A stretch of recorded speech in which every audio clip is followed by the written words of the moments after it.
Hey there, this is Chad from Zombie Fight Shark, and this is the Reason Orkester Challenge. The goal was to just use Reason's Orkester Library, and I did all except for one instrument, and I'll tell you what that is after we listen to this short piece of music. Enjoy.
Okay, so everything you heard there, with one exception, was from the Reason Orkester Library. So I wanted to challenge myself to create a respectable piece using only sounds from the Orkester Library. And if you've ever played with it and you're familiar with some other libraries, then you probably know that these aren't the most impressive sounds, but they're adequate for a lot of things. So my goal was make something that sounds good using these and just use the library freely. And I have to say I was actually quite pleased with the outcome. So just to dive into a little bit of what I did and how I got the sound that we hear there. First and foremost, everything in that piece is from the library except for this one thing, this church organ here. And I had gotten all the way to the end of it. I was basically done with all my composition, and I just needed to thicken up the ending. And I had used all my instruments. Like when I compose on the computer, when I'm writing a piece, I treat it the same way I would if I were writing for an actual orchestra. So I won't normally create multiple instances of instruments where you wouldn't have them. You have one clarinet section, you have one trombone section, you have one trumpet section, whatever it is. And I had pretty much used everything. And I also felt like, this the timbre of this church organ would complement what was going on. So I ended up using this church organ here and filling out that last little bit. And I treated it like if it were an organ you could play with the feet and your hands. So it would be a little bit of a challenging piece, mostly just because I have a bunch of these these little arpeggios going through here. That would be a little bit of a challenge to do in combination with the hands they're just chords, and then the feet were just long notes, pedal tones mostly. So that's not too bad. But anyways, so I digress. That was where I got away from myself. But I had to sacrifice that one ideal for the music to make something a little bit better. So how do you make the Reason Orkester Library sound good? Well, number one is you have to use lots of sounds.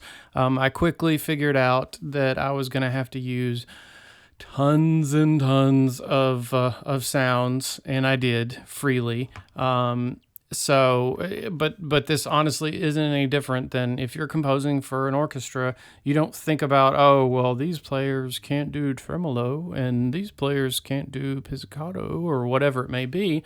They can't do them simultaneously. So that's writing for those instruments, idiomatic writing for those instruments.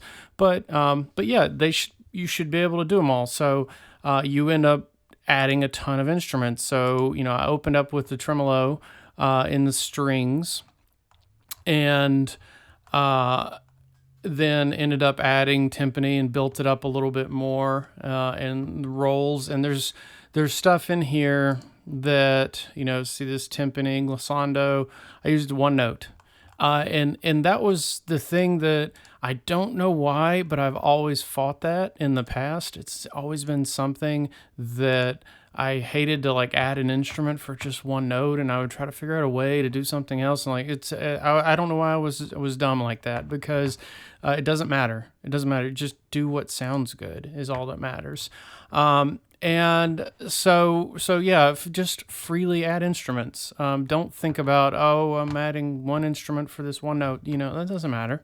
Good for you. You're using all the sounds. That's what you're supposed to do. They wouldn't have put them there if you weren't supposed to use them. So then the other thing that with all these is using the mod wheel and your mod functionality. With a lot of the orchestra instruments, the mod wheel doesn't seem to do a lot, but it does some. So take a listen here.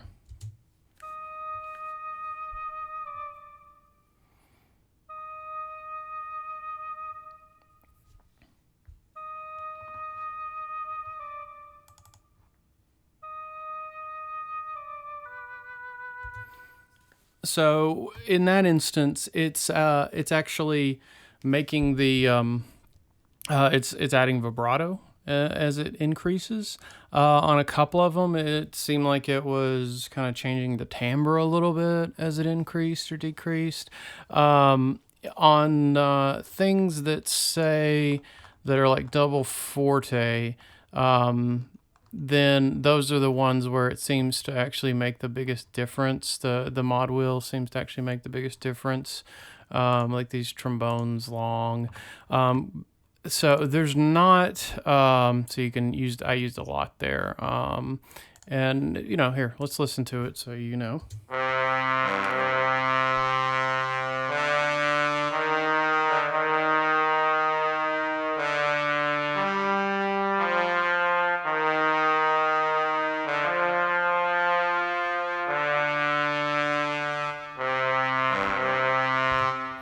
So it seemed like it affected like it was a frequency sweep, like it was a filter sweep maybe. And on the brass instruments, if they're fortissimo, double forte, whatever you want to say, they are they're supposed to be a little bit brassier, and you don't get a lot of that with the Orkester Library. You don't get a lot of brassy brass, no splatty brass. So you kind of have to make do with what you got. And I felt like, after combining enough of them, it seemed to, it felt good to me. It just took literally adding pretty much everything there was to offer. So other things, filling it out. Don't forget your percussion. So if you look up here in here's my percussion bus. So I got bass drum, cymbal swell, timpani rolls, regular timpani hits, timpani crescendos, timpani roll forte, crescendo long, crescendo short, timpani glissando. So I used a bunch of timpani in this. I think that's all of the timpani options. Triangles, snare, it's using snare A and B. Then xylophone, tubular bells, soft. And then, I pushed everything to a bus. so I could apply some EQ to it. And that was the other thing that I was like, there's no way you can do this dry. Like these sounds are dry, are a little bit wretched. So, you know, everything got pushed to. Now I did stick to the Reason stuff. So one of the things that I did to kind of bring out the best was applying different reverbs to different sections. I used the first hall reverb, and then I've bussed different instruments to different, if it's in the front of the orchestra, or the middle of the orchestra, or the back of the orchestra, spatially where it's placed. Then I used a different reverb, and I played with some different mastering. I think ultimately I ended up using the gentle mastering preset, and then I was going to use Grand Finale from Clevgrund, but I did not, and I was going to use the stereo expander from Kilohertz, but I did not because it wasn't necessary. And then I did use this J37 from Waves. It's a mastering plugin. I just put that at the end of the chain that it fakes a tape machine, really.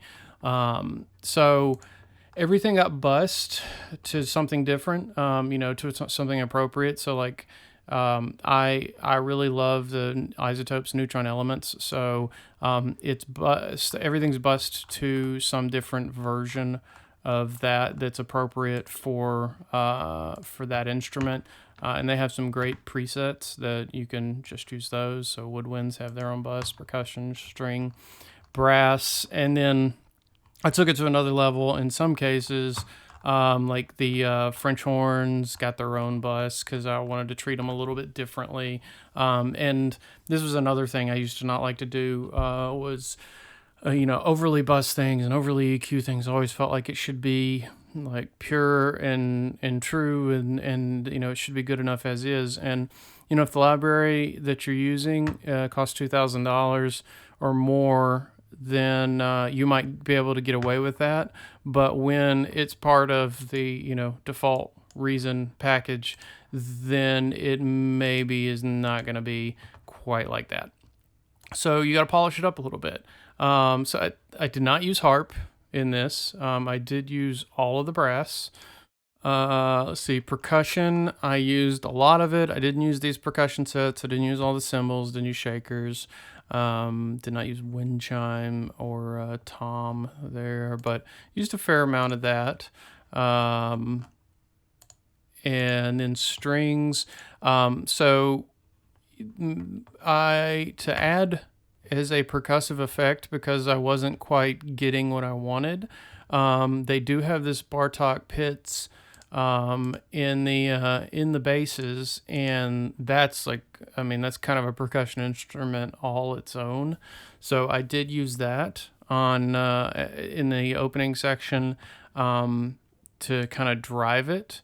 And yeah, I think I might have intermixed my cello stereo, regular cellos, and solo cello.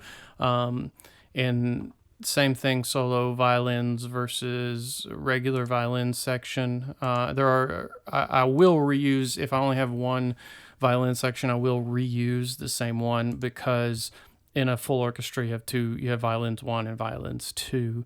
So I feel like that's the instance where, like, in terms of if you're trying to write for a true instrument, then true orchestra, then just be aware violins 1 and violins 2, they can do different things, use different articulations. I did not use all of these violins stereo. I didn't use all of these different effects. There are, let's see, the falls. I did use the falls right at the beginning, one time. Again, just using it once. Nothing wrong with that. I think I might have used the staccato down up. But yeah, there's a lot more to explore there, because they give you a fair number of articulations. It's like a real mixed bag. That was kind of one of the frustrating things.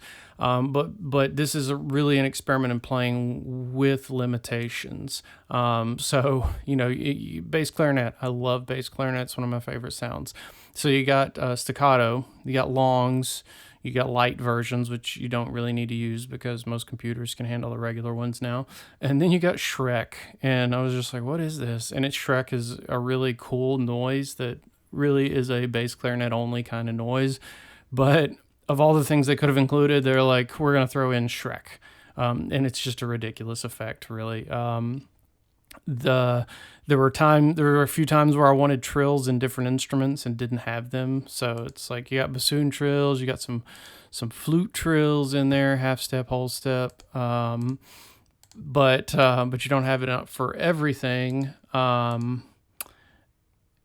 But overall, if you work with your limitations, then you are going to be able to make something pretty darn decent out of the whole thing. So the last thing I want to mention is panning. Some libraries, some fancy libraries, they're pre-panned for you, so you don't have to pan your instruments. You just use everything in the same library, and it'll already be panned. Not so in the case of the Orkester Library. So I have panned all of my instruments kind of in accordance with how they would be placed on the stage. And then, and you definitely have to play with the volumes on some of these, because you don't want, like, I'll use triangle for an example, because triangle in pretty much every library I've ever used cuts through everything, which is pretty much true for triangle. It's only got, nothing else has that frequency range, so yeah, it's going to cut through everything, but it sounds like it's right in front of your face. So I always end up having a cut back triangle, and like I'll use the lowest setting on the velocity, and then I'll usually still end up backing off on the on the actual level itself for that channel. And you have to do that when you're using these. You have to play with your levels some. So one thing's not in your face, and then another instrument that's supposed to be right next to it sounds like it's far away. So that took you can see, some are up, some are down. So that took a little bit of balancing to do, but wasn't too bad. I recommend find a picture of an orchestra, and there's different orientations for different orchestras. So you can find one, play with it, and see what you like, see what looks good to you. And that's it. That's the Reason Orkester Challenge. So, I challenge you, do the same. See what you can do with it. It is tough to get a great sound out of it, to make it standalone. And I probably could have polished it even more. I could have gone in and EQ'd every individual instrument, but I'm not a fan of doing that in orchestral music, as I've said before, because I like things to be a little bit on the natural side. But that would be the next level. If you're going to take it to like the Hollywood level of orchestration, that's what you do next. You would balance you would EQ every single instrument, and compress and all that other good stuff. So yeah, see what you can do with the Orchestra Library from Reason, from Propeller Heads, and drop a link in the comments, and let me hear what you did. So thanks for listening and watching, everybody. I'll see you next time. Cheers.